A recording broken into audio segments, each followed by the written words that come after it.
for us reporting. And we're going to talk now about what's going on in this country and the president touring the states here to North Carolina to sell his jobs bill. We want to show you live pictures of the president now about to leave or arriving in North Carolina. I'm sorry, he's just arriving.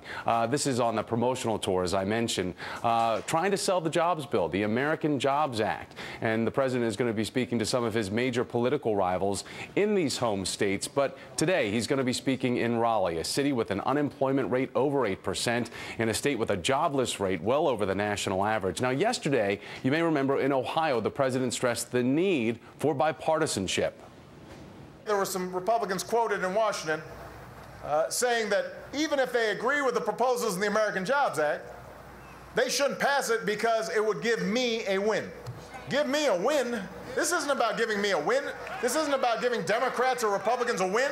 It's about giving the American people a win.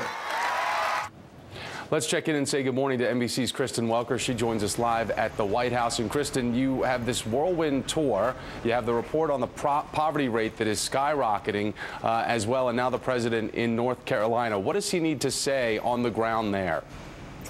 Hi there, Thomas. Well, good morning to you. I think the president is going to continue this push to try to get the American people behind him in terms of getting this Jobs Act passed. As you may remember, a lot of what we've heard him say repeatedly is tell Congress to pass this bill.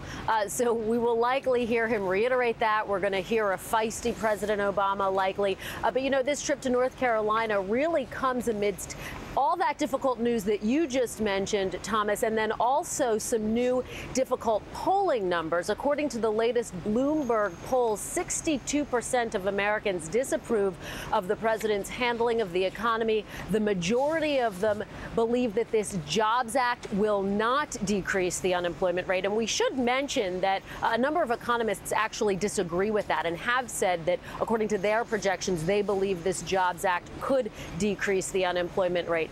So it's against that backdrop that the president travels to North Carolina and tries to make his push, and we expect him to continue these trips throughout the coming days and weeks. Tom?